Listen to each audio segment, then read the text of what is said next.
So you clicked on this video because you wanted to learn about deload. This video is not gonna be a video with flashy edits, stuff like that. This is gonna be a video that's informative. So do yourself a favor and turn off your fucking TikTok brain for this video and actually learn something that will help you in your fitness journey. You will thank yourself afterwards. So without further ado, I need some caffeine. I'm gonna pop this up. Nocco, please sponsor me, or Red Bull. I really enjoy Red Bull, so Red Bull, you can sponsor me if you want to. What is deload? It refers to a period of training, usually a week, where you focus on recovery factors like rest, sleep, and proper nutrition. And then training is modified to leverage recovery for your long-term gains. So deload is basically an easy week, a week where we focus on technique, a week where we get stronger. So we get stronger by recovering, not in the gym. When we're training, we increase our fitness and we also contribute to our fatigue. We are creating metabolic waste and we're creating muscle damage, and we're also creating neurological fatigue, so in our nervous system. Our fitness improves our performance. But if our fatigue, I'll do this instead. So our fitness, let's see here, this is what I want. Our fitness improves our performance. So if our fitness increases, our performance increases as well. But as we increase our fitness, our fatigue also increases. And our body can manage quite a bit of fatigue. So it may not hinder performance at first. But as we continue to improve our fitness, our fatigue will rise and decrease our performance. That's what we don't want. For example, if you go and do just 3 sets, do 3 sets of really hard deadlifts on Monday, and then on Tuesday you go and try to do really hard squats. If you did squats the week before while being rested, you will probably lift less weight after your deadlifts than you did when you were rested. So we don't want too much fatigue, but as we're training, it will continue to increase. We can't do anything about that. What we can do is take a deload week, and this will essentially decrease our fatigue. So our fatigue may be around here after our deload week, and this will again increase our performance. And if our performance was here at first, it will basically go beyond our previous performance max. This becomes more important the longer you train. So beginners that's under 1 year in their training journey, you don't have the neurological or intramuscular coordination to be able to push your sets to your absolute failure. When you begin to train, you'll essentially increase your motor unit recruitment in your muscles, and you'll get stronger by just learning how to use your muscles correctly. So this won't cause that much fatigue. You should still plan deload weeks, but I'll come to that later. If you have over a year of experience and you're going into that intermediate level, you want to take deload weeks more frequently. And if you're advanced, your nutrition is dialed in, your sleep is dialed in, you got your training program dialed in, you have good intramuscular coordination, you know how to really recruit all of your muscle fibers and your motor units, you'll lift more weight and you'll accumulate more fatigue. So the more advanced you get, the more frequently you have to take deload weeks. There are different types of deloading that we can do. Some people, they take a full week off for training. I don't recommend that you do, because at least for me, it's easy to lose my momentum when I take a full week off. If you're going on vacation or something like that, you don't have access to a gym, or you simply just want to spend time with your family or friends or whoever you're on vacation with, take a full week off. This will be a nice mental break for you, and you'll easily be able to get into your routine when you get home again. Then we have taper week. So what this means is that we reduce our volume but not our intensity. This is very common for power lifters to do. So you have your normal training week. Let's say you're doing, okay, this is what I want. Let's say you're doing 4 sets of 5 reps on deadlifts, and you're taking them to 1 to 2 RIR, so reps in reserve. When you're done with your set, you can do at absolutely most 1 or 2 reps when you're done.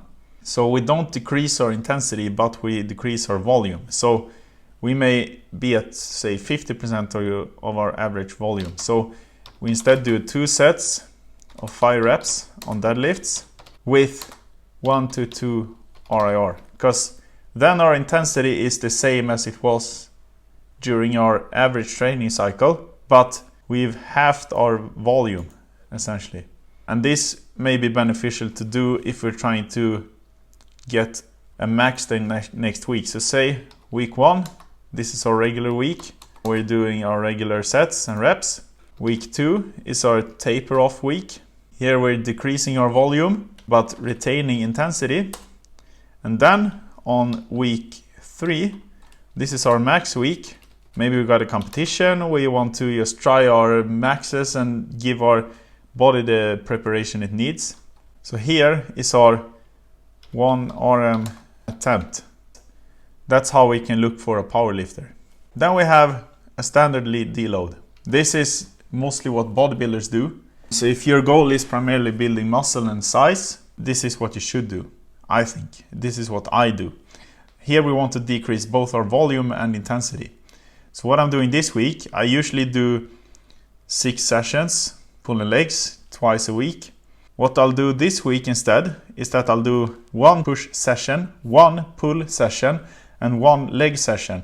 And I'll decrease the intensity, so I'm basically lifting at 60 to 80% of my usual intensity and my max intensity. So for the big lifts, I might go more towards a 60% intensity because they accumulate more fatigue. And for the isolation exercises, I may go a little bit harder because they accumulate less fatigue. I just cut my whole workout program in half basically. So let's say I do 20 sets per muscle on my regular weeks. Let's see, week 1, I'll do 20 sets of an RPE 8 to 10. And then on my deload week 2, I'll do 10 sets instead of an RPE 6 to 8. And the reason why I'm cutting my whole program in half right now is because I'm going away this weekend. I got a lot of work to do this weekend as well, or this week as well. So that's why I'm cutting my whole volume and my workouts in half.